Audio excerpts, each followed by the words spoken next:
Même si vous réalisez votre ouvrage à la machine, certaines étapes de montage nécessitent d'intervenir à la main. Existe deux types de points à la main. Le premier, c'est le temporaire et le deuxième, c'est le permanent. Dans le premier, je vais vous montrer un seul point, mais que vous allez utiliser assez souvent. Il s'appelle le point bâti. Bâtir signifie l'assemblage de deux tissus de manière temporaire. Parce que si vous allez faire les essayages de votre chef-d'œuvre et vous n'êtes pas sûr de couture sur lesquels endroits ils devront y être, vous pouvez utiliser ce point parce que après c'est assez simple de le défaire et refaire à nouveau.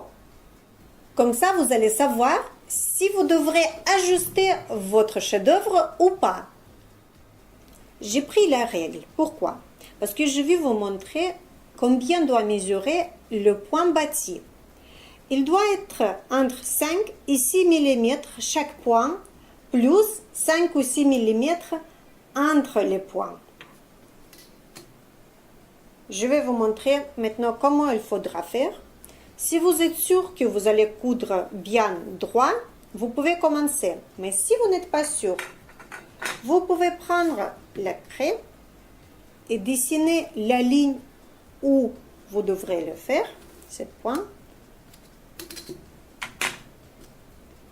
Quand nous avons fini de dessiner, n'oublions pas toujours de mettre le tissu l'endroit contre l'endroit à l'intérieur et nous allons commencer à bâtir. Nous allons piquer avec l'aiguille et à peu près 5 ou 6 mm la distance entre chaque point et chaque point lui-même. Vous pouvez faire dans 2 fois, ça ira beaucoup plus vite.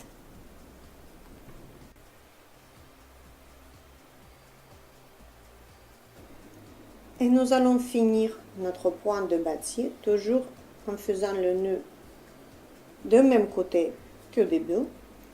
Et pour faire le nœud, il y a certains couturiers qui font en rentrant deux tissus et en prenant une boucle et en tirant. Si vous voulez faire deuxième fois encore, je vous montre et vous rentrez dans la boucle. Moi, je n'utilise pas cette méthode parce que je ne fais pas trop confiance. Qu'est-ce que je fais? Je prends le fil, j'entoure entre deuxième main et je rentre l'aiguille de l'autre côté pour former un cercle. Je ramène ce cercle vers le bout où il nous faut pour le tissu et je tire. Comme ça, j'obtiens un nœud qui va se tenir bien. Si je veux renforcer, je fais encore deuxième fois. Je fais une boucle. Je rentre l'aiguille de l'autre côté pour former un cercle. Je tire sur le cercle légèrement et après j'appuie avec le doigt et je tire l'autre main avec l'aiguille et le fil. Voilà, j'utilise cette manière parce que je fais plus de confiance. Et nous coupons le fil. Notre point de bâti est fait. Pourquoi, vous allez me demander, il y a les grands points? Parce que c'est provisoire cette couture. Et quand nous allons défaire cette couture, ça sera beaucoup plus simple. Regardez, nous allons couper. Et de l'autre côté, nous allons simplement tirer. Et il se défait. Comme ça, nous pourrons refaire à nouveau s'il nous faudra ajuster notre ouvrage. Après, n'oubliez pas de prendre les fils contrastés toujours de votre tissu parce que vous allez repérer assez facilement quand vous allez coudre après les points définitifs à la machine. Ces points temporaires, vous pourrez assez facilement voir pour enlever. Parce que si vous allez faire un point temporaire en couleur jaune, si notre tissu est jaune, et vous allez faire le point définitif en couleur jaune aussi, vous aurez un peu de souci pour trouver votre fil et pour enlever. On peut faire encore le bâti en utilisant les épingles. Vous pouvez faire à la main, mais moi personnellement, je ne fais plus à la main, je fais grâce aux épingles. C'est beaucoup plus rapide et beaucoup plus simple. Je vais vous montrer comment ça marche en faisant une ligne bien droite. Et nous allons piquer de deux côtés et deuxième côté de notre ligne droite. Ici, ça sera notre couture. Et à peu près 1,5 cm pour les tissus fins ou pour les tissus plus épais, on peut faire plus large. Et voilà notre point de bâti, mais en utilisant les épingles. Cette méthode elle est beaucoup plus rapide et on utilise plus souvent en couture.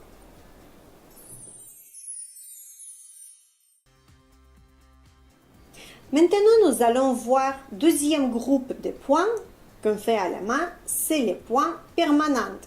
Ça veut dire c'est les points qu'on ne devra pas enlever, mais qui pourront rester. Normalement, si vous n'avez pas, par exemple, une machine à coudre, vous pouvez coudre à la main et si vous faites les points de bonne qualité, votre chef-d'œuvre il pourra bien se tenir. Le premier point, c'est le point devant. Nous allons prendre le fil. N'oubliez pas de faire un nœud.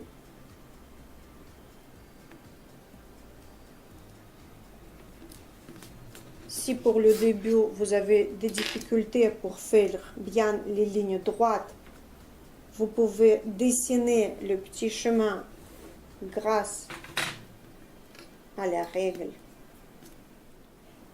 Et n'oubliez pas de mettre toujours l'endroit contre l'endroit à l'intérieur. Et nous allons commencer. Nous allons piquer d'en bas et nous allons faire les points à peu près de 3 mm. C'est le même point que le point bâti, juste la différence que les points sont plus petits, chaque point, et entre les points aussi.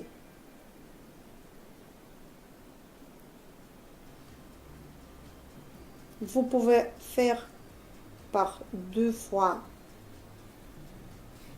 ça sera plus vite.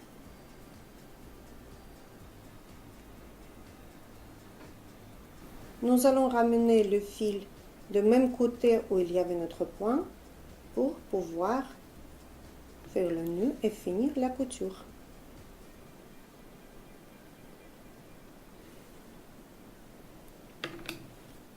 Je coupe le fil et voilà notre point devant.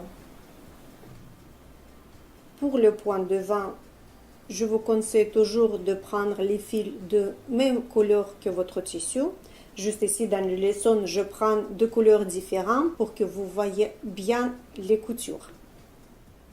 Cet point nous sert pour raccommodage ou faire les fronces. Il peut être serré ou pas trop. Ou on peut utiliser aussi pour rapidement réparer de manière temporaire une couture qui se défait. Maintenant, je vais vous montrer un point arrière. Ce point est le plus solide de tous les points à la main. Vous pouvez utiliser même pour coudre les fermetures à éclair si vous n'avez pas de machine à coudre. Pour faire cette couture, nous allons prendre le fil et n'oublions pas toujours mettre l'endroit contre l'endroit de notre tissu. Si vous avez besoin, vous pouvez toujours faire une petite ligne très jolie pour bien le suivre.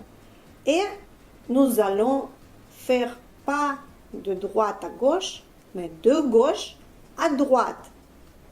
Je vous montre. Nous allons piquer à droite et nous allons sortir l'aiguille un peu plus loin de l'autre côté de notre fil. Voilà. Maintenant, on va répéter cette opération à nouveau. Nous allons piquer pas à gauche, mais toujours à droite. Et nous allons sortir le fil à gauche.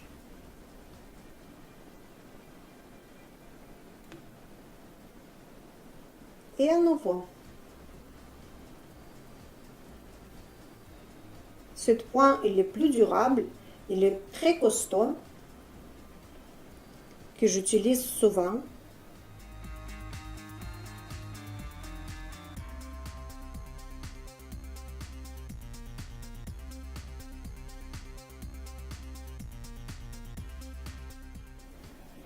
Et nous allons finir notre couture en faisant le nœud toujours du même côté où il était au début.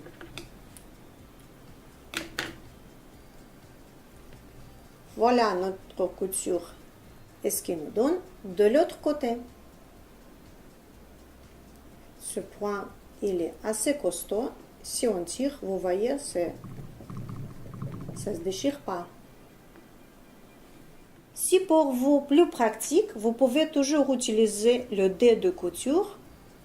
Moi, personnellement, j'ai pris d'habitude ça, mais vous pouvez utiliser, c'est très pratique. Pour pouvoir bien piquer l'aiguille entre les deux couches de tissu. Maintenant, je vais vous montrer un point qui s'appelle surfil. Si vous ne pouvez pas surfiler en utilisant la machine à coudre, vous pouvez toujours de bien le faire à la main. N'oubliez pas de mettre l'endroit contre l'endroit à l'intérieur. Et nous allons piquer d'en bas vers le haut, à peu près 3-4 mm du bord de notre tissu.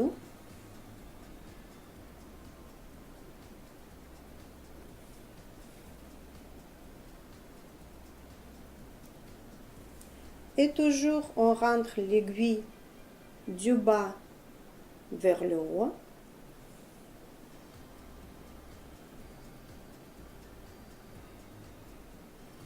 C'est un point de surfilage simple que j'utilise pas personnellement parce qu'il n'est pas très costaud et il se défait assez rapidement.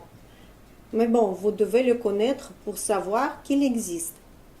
Et pour finir, nous allons faire la dernière boucle et nous allons piquer l'aiguille du même endroit où nous avons piqué précédemment. Et juste une fibre à côté, nous allons repiquer vers arrière et nous allons finir notre couture en faisant le nœud. C'est important.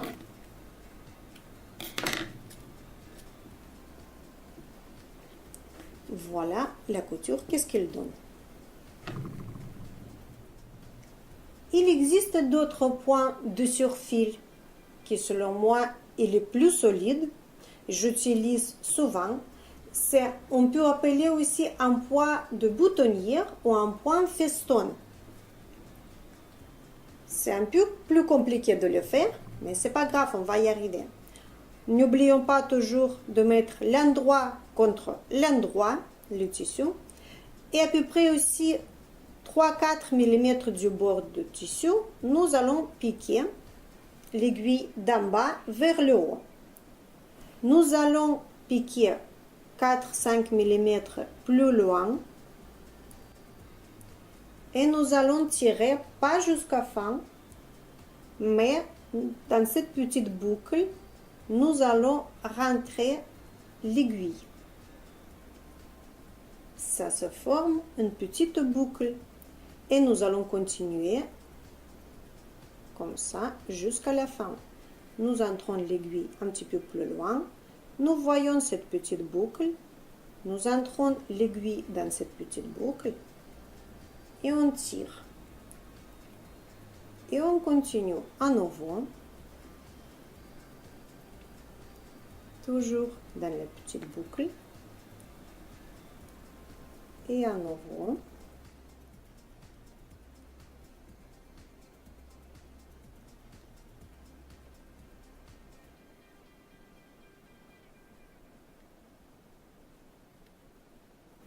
Pour finir cette couture, nous allons piquer de là-haut vers le bas juste une fibre à côté où nous avons piqué la dernière fois et nous allons sortir l'aiguille en bas. Nous allons faire notre nœud.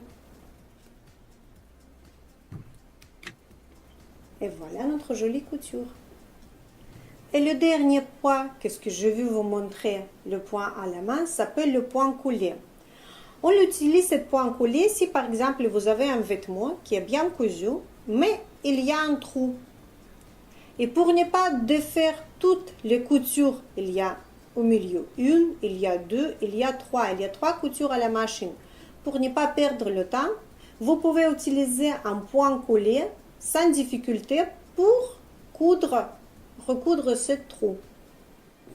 Surtout, n'oubliez pas de prendre le fil de même couleur que votre tissu.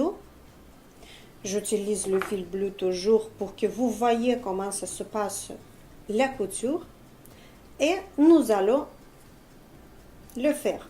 Pour cela, vous rentrez bien l'aiguille avec le fil au début de notre trou, dans une ou deux petites fibres de tissu.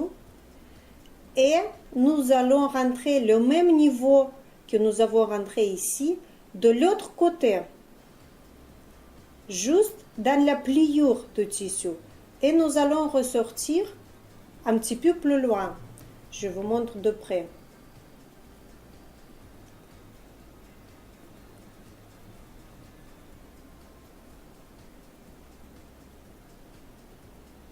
Quand nous avons fait ce point, nous allons remettre l'aiguille de l'autre côté, juste dans le bord aussi de la couture, de la déchirure, pardon. Et nous allons pousser. Regardez comment ça va se faire. Voilà, le trou se ferme petit à petit. Suite à ça, nous allons mettre à nouveau l'aiguille à l'autre côté du tissu.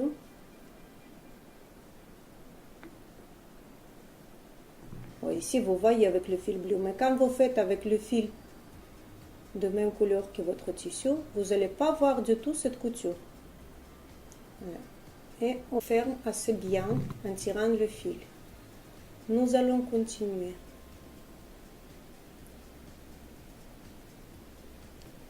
Toujours en parallèle d'anciennes coutures ou de notre trou existant aujourd'hui.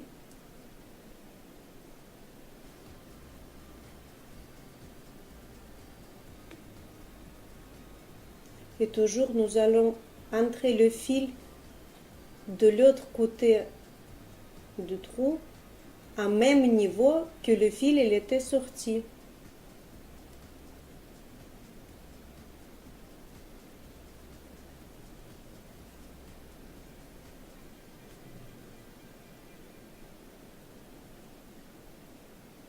Et pour finir la couture, nous allons faire un nœud. Je fais toujours de ma façon, que j'aime bien.